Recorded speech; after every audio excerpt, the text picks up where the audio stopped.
Okay, so I have a question. Yeah, my name's Mark, and I'm a little confused. I understand that we need 2 EIN numbers then instead of just the 98. And what I think is happening is that I need the SS4 to call in for the 98.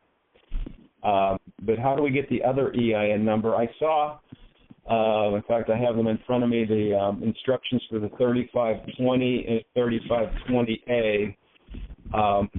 I don't know if they're relevant anymore, or do we need to use those to get the other EIN?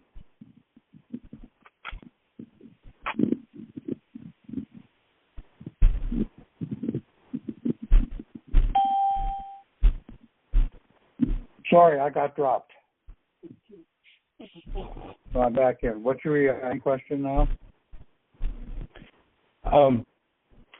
My understanding is now, just in a couple of days of listening to some MP3s and going through some of the documents, that you need 2 EINs. One is the 98, and you obtain the 98 by using the SS4. And I was wondering, how do you obtain the second EIN? What were the numbers? 38 or 36, 27. There are a few different numbers that could be obtained. Well, it's ideal. First, you need 3 EINs. You need one for your estate, which declares your Social Security person dead. You need one for your foreign grantor trust, which is where you're going to house your assets when you liquidate your accounts. And you need your private individual banker, because you're going to put all your assets into your private bank, and he's going to run it for you. Now, each one of those needs an SS4. Oh, each one an SS4. Okay. So you're calling here. If you can get a 98 foreign granted trust number, that's fine. But if they don't give you a 98 number, as long as you call and ask them, is this a foreign grantor trust, and they say yes, then it's okay. So once you fill out your SS4, that's more or less doing your scratch pad. Well, if you fill out your SS4, you can mail or fax it in. It's going to take a while. However, once you fill out your SS4, that's your basic information. Then you can go online to the IRS and fill out the form and get your EIN immediately. Are we looking for a 98 in each of these 3 cases, or do we need just one 98? No.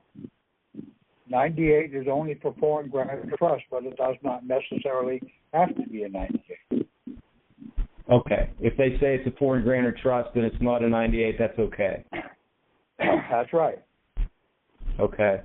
Now, so far, all of our individual bankers have been 47, but that doesn't mean they all will be 47.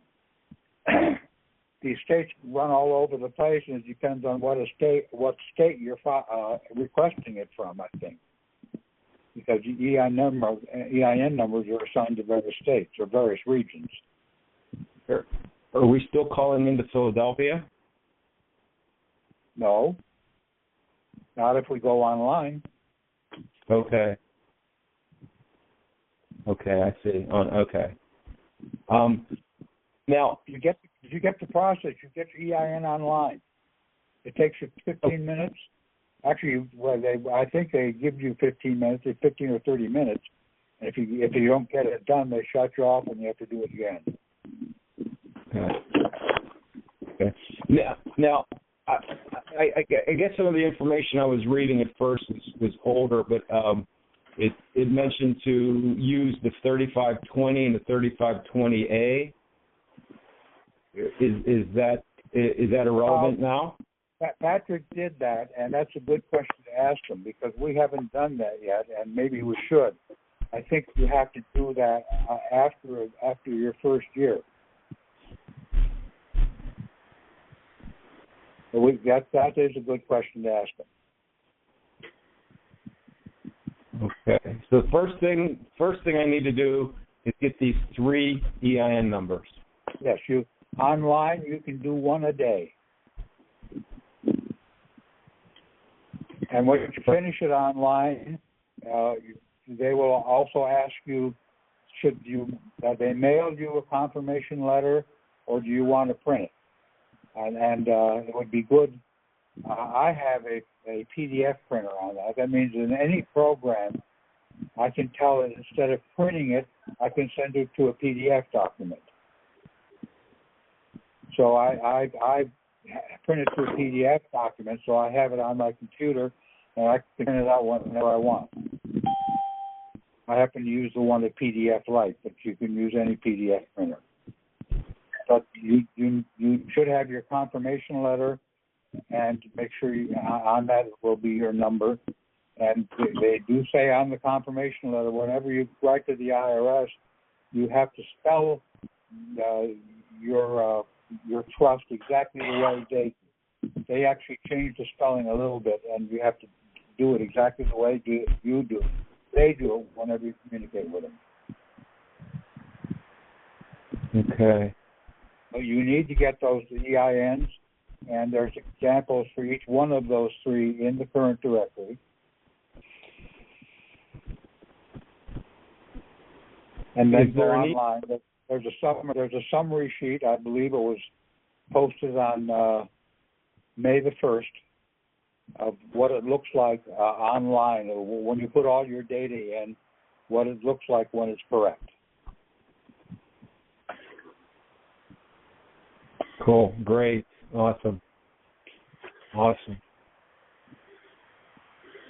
But then you're also going to need to do your 56s and 56F and your W8BEN.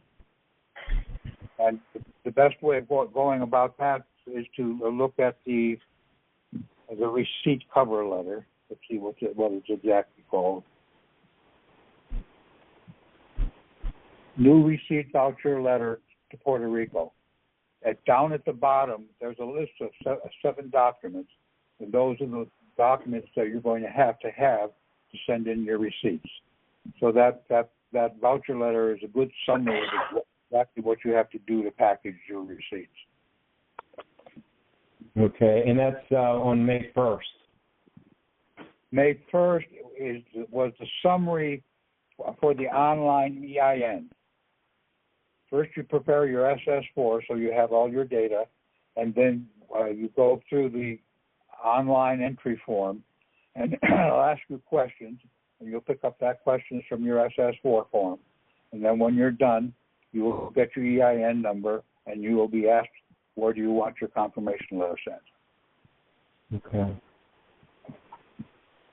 Okay, and you would recommend, I'm not sure about my printing capabilities, but is it either or? They'll either send it to you via the mail, or just send it to your computer so you can print it, one or the other. Yes. And if you can't print it for some reason, then you're crap out of luck.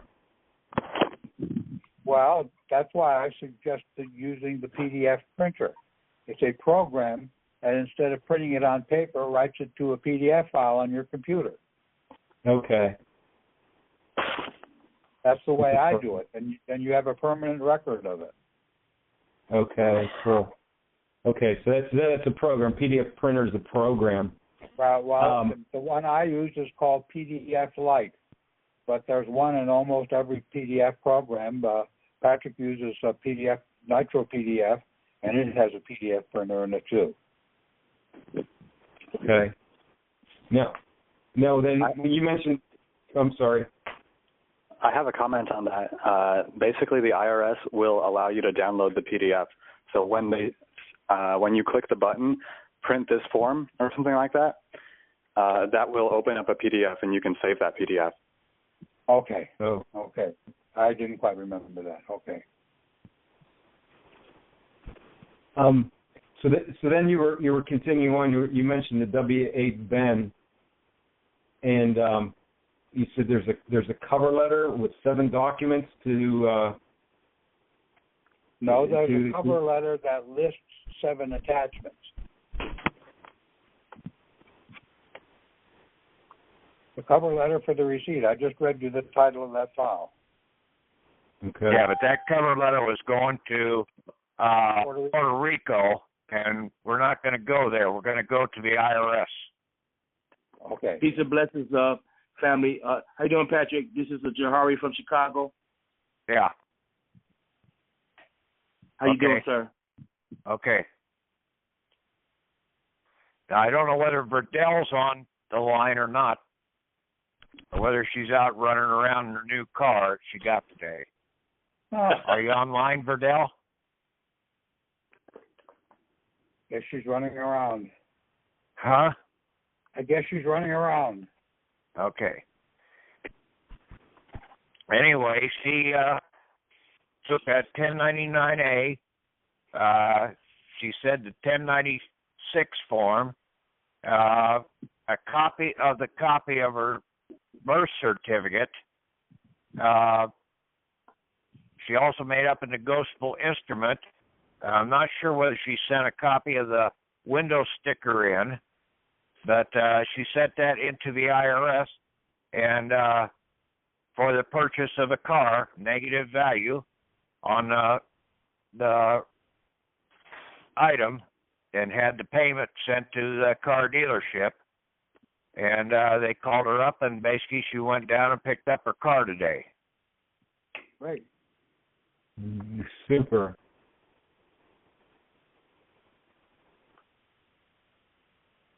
Now, she didn't go to Austin. She went to Ogden, Utah.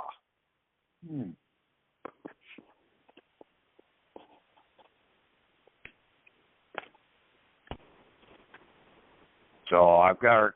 She's supposed to be sending me the address for the Ogden, Utah place that she went to, and then also a copy template of what her I'm hanging up.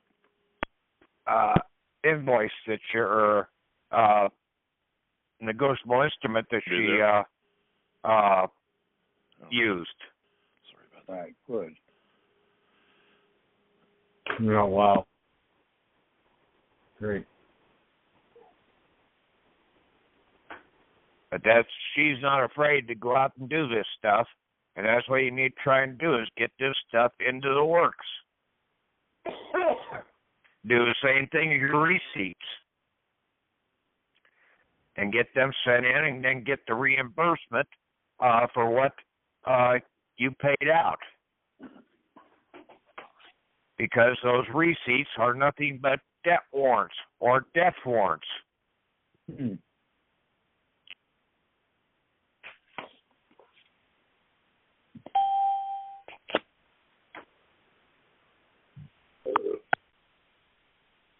Did anybody have any opportunity to look over those insurance items that I had Tom post up there and find anything interesting on them?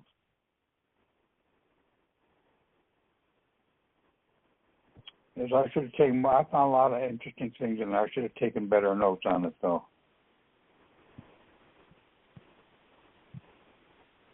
And remembered it.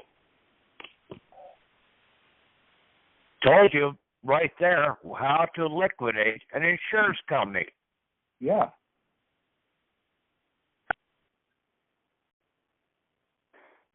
You send a court order into basically the commissioner.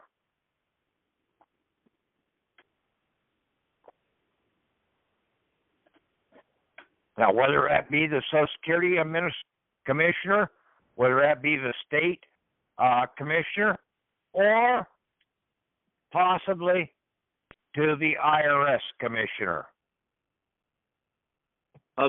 Excuse me, Patrick. Which file will we find that in? I don't know where Tom's got them posted. They're all in the current directory.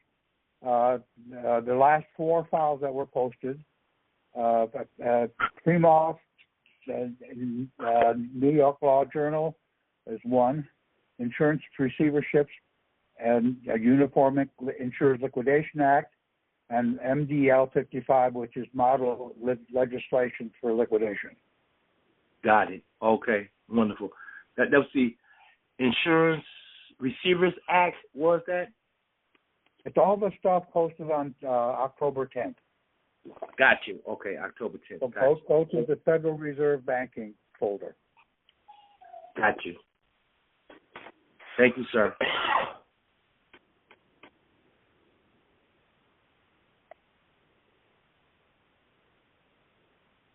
I also have a question on the homestead. Zafina called you, Patrick, the other day, and I'm looking at the homestead declaration, and I'm went over those documents in its entirety, and I'm looking at it, and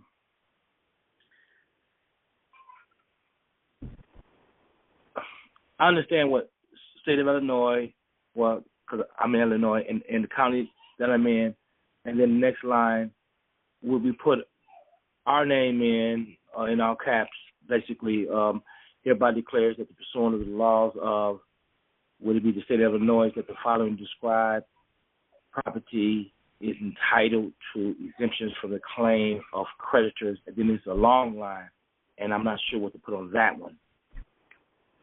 I'm not sure what I did either, okay? You just sort of have to sort of think that one through, and basically Okay. There, in the audios, there might be something there that I talk about the homestead, to where I filed that homestead, I guess myself, my living body. Okay, yeah, because she brought it to my attention, and because I was telling her, I said, look, I thought the file that Patrick has is called the private body recording, and it was only one page, but it was one page of 3. And I couldn't find the other 2 pages. And I'm looking through the files, and she's like, did you see the homestead declaration? I said, no. So she sent it to me. I said, oh, okay. So we're in the process of going through all the files to make sure that we have everything in line before we file the estoppel. According to the information that we have, the homestead should be filed first with the 3 recording agencies.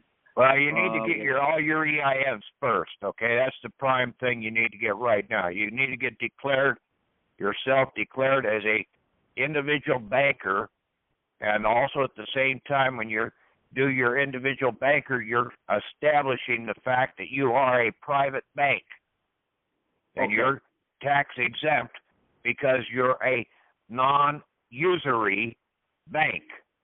Right. You know, I have the 3. The only thing I didn't do was call to get the banker's EIN. I have my 98 series. I have my EIN for the corporation. So at this particular point, we're studying. Well, the EINs you need are the estate EIN and the foreign grantor trust EIN, and then your individual banker's EIN. Right, that's the only one we don't have, which is the individual banker's EIN. Okay. Your checking and savings account, and then the chief financial officer of your bank. Right. Okay, so we're in the process of receiving that, and also working on the homestead and the estoppel. We're trying to juggle those 3 files at the same time to make sure that we. Okay.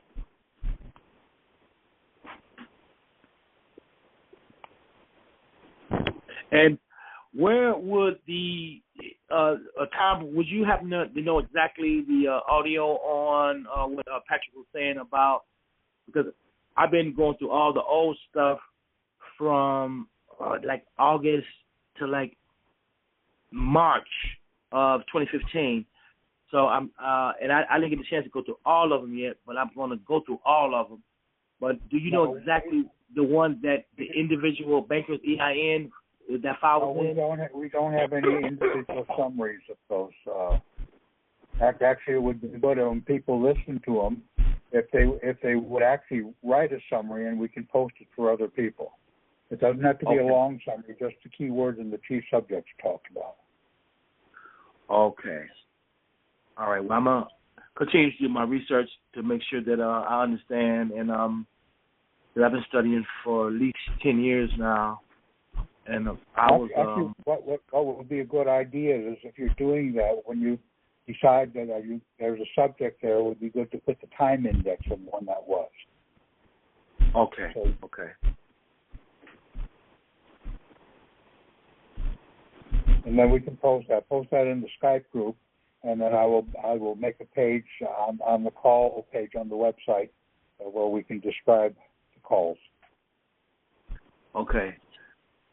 Because I'm really I definitely do my research. I just everyday life, we're dealing with everyday life at the same time, and we're still trying to commit ourselves with enough time to understand this stuff and to properly process the documents and send them to the necessary agencies so we can be identified as a foreign grantor. And I'm sure everybody will agree, it's a very challenging situation because me and Patrick and my sister who studies with me have talked to Patrick on private conversations several times. And if you're not really about it, I tell people all the time, don't get into this because it's going to take up a lot of your time, a lot of your studies, and you need to understand what you're really doing. You don't want to get yourself messed up in a situation and don't know what you're talking about. Because when people in the black suits knock on your door, you better know what to say to them. Mm. Yep. And I want to take the time out right now, Patrick. I told you several times, I thank the Almighty for you. You are a true teacher. Matter of fact, me and Zafina have a nickname for you. We call you the Professor. Yes. So you definitely bring the enlightenment to our lives so we can understand this hidden knowledge that was kept away from us for all these years. And we're trying to do the best we can to keep up with you. And it's hard, but we're going to keep up with you, brother. We're going to keep up with you. Okay. Amen.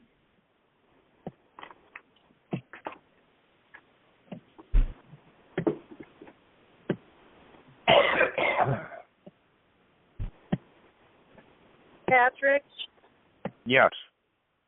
did Rodell use the banker's EIN on her 1099 form?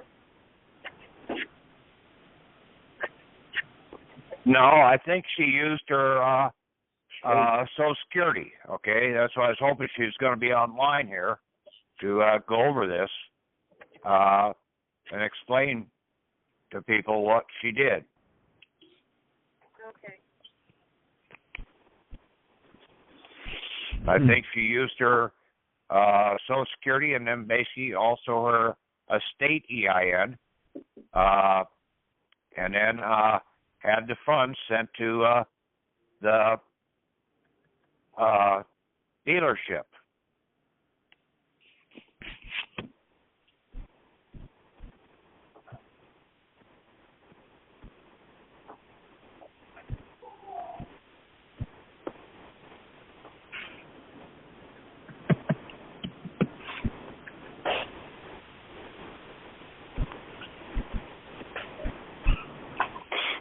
Patrick, it was brought up a little bit earlier regarding the foreign grantor trust. We should still be doing a 35 to 28 at some point.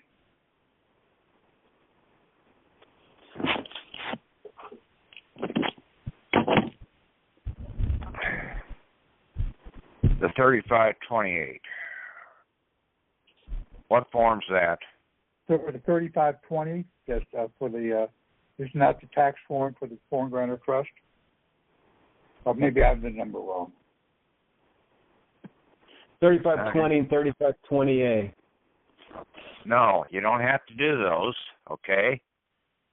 If you've gotten this foreign grantor trust EIN, okay? Okay. That was initially how to get the foreign grantor trust. How I used that to get my foreign grantor trust was the 3520 and 3520A. Okay. Yeah, I just read that, but I think it was 2010 information. So yeah. Well, great. That's good because instructions were like 13 or 15 pages. I'm like, oh.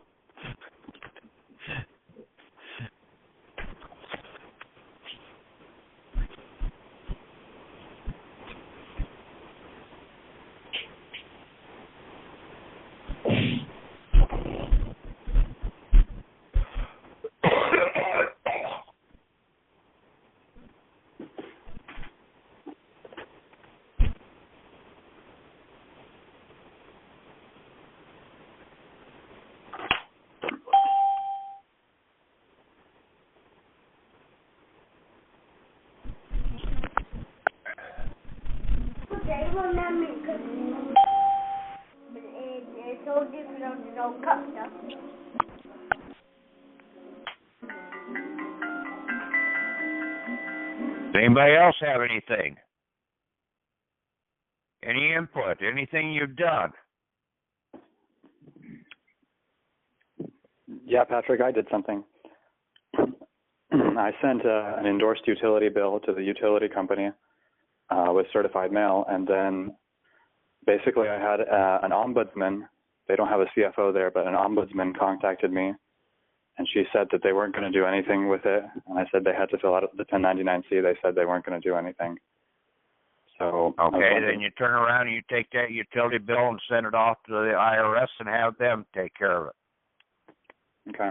So should I work with the state as well? Huh? Should I also work with the state? No, I go to the IRS. And this should be Austin or Ogden now? Austin? Ogden. But you're still going to have to send a copy to Austin Okay. with the 1096.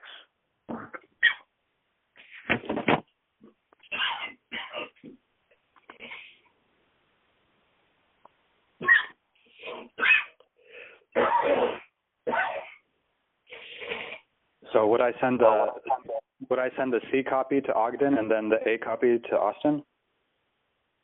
That's what I'm wanting to hear from Verdell, exactly what she did do. Okay? Okay.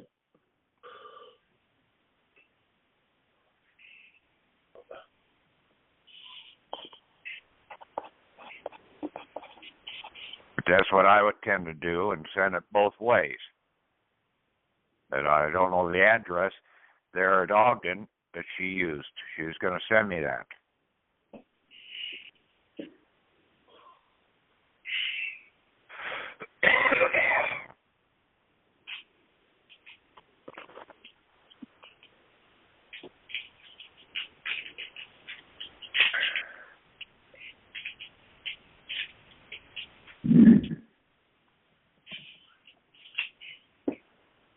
Oh. Okay, well, if there's nothing else, I'm off the line. Take care. Talk to you Okay. next time. Thank you, Patrick.